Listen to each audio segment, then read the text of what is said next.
j'utilise Canva depuis 2017. Je vais vous montrer un petit peu ce que ça donne dans ma pratique quotidienne. Alors en ce qui concerne les instructions, j'utilise d'abord la fonction tableau blanc que je vidéo-projette au tableau, et ce qui me permet de donner les consignes à tous les élèves en même temps, ce qui m'évite de répéter, et comme ça ils savent où ils en sont, et ça me permet aussi de circuler dans les rangs et d'être au plus proche de chacun. En plus, il y a la fonction minuterie qui permet aussi de cadrer les activités, ça ils aiment beaucoup. En ce qui concerne les fiches de travail, alors là, Canva, c'est au quotidien, on a plein de possibilités. Je vous montrerai un petit peu plus tard les dépliants et les cartes mentales. Là, je vous ai mis un exemple de ce que j'appelle des fiches post-it, avec plein de petits encadrés à remplir, des petites étoiles à colorier, les personnages, etc. Ça, ils aiment beaucoup ce genre de fiches concrètes et ludiques. En ce qui concerne les grilles d'objectifs, alors je m'en sers de plus en plus puisqu'on doit aussi travailler par compétences. Elles permettent aux élèves de savoir exactement ce qui est attendu d'eux.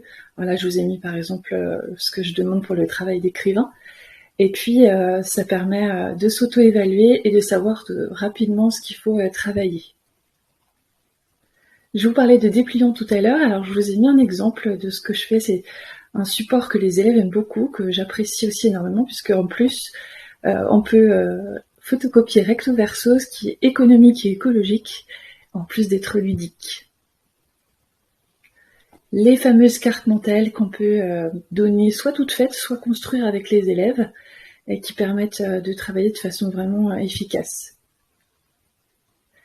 Alors, ce qui concerne l'engagement en classe, qui est le point important, pour essayer d'investir nos élèves et de les impliquer au maximum, Canva est un outil très très attractif. Là par exemple, j'avais imprimé des pancartes que j'ai placées au sol pour que les élèves puissent travailler sur l'accord du participe passé en faisant appel à leur mémoire kinesthésique.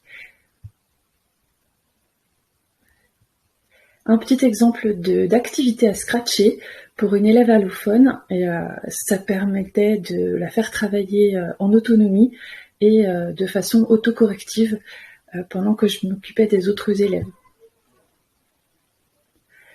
On a aussi ce genre d'activité avec des fausses unes de journaux. J'aime bien commencer mes séquences de façon un peu originale. Les élèves sont intrigués et attirés par ce genre de mise au travail. Je vous ai montré aussi quelques jeux. Alors le jeu de Uno grammatical par exemple, et puis un jeu de Dobble sur les conjugaisons avec des petites cartes sympathiques que les élèves aiment manipuler.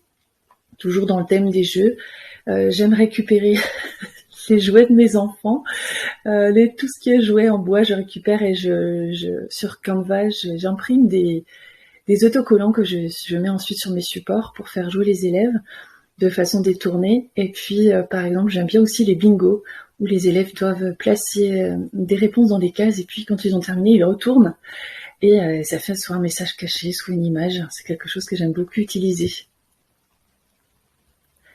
Et les élèves aussi peuvent se servir de Canva pour démontrer ce qu'ils ont appris. Alors ça peut commencer par tout simplement la réalisation d'une page de garde, mais aussi la réalisation de supports pédagogiques. Alors par exemple la réalisation de dominos pour des expressions, ou ensemble aussi parfois on construit des trames de cours comme ici sur les fonctions. Et puis les possibilités sont infinies, hein. On peut aussi faire des BD comme ici sur le harcèlement, des magazines, des marque-pages, des abécédaires, et on peut aller vers des choses un peu plus complexes comme des diaporamas ou des vidéos. Je leur demande parfois de faire des vidéos avec des Legos ou des poupées, par exemple pour les créatures mythologiques. Voilà mon utilisation de Canva au quotidien.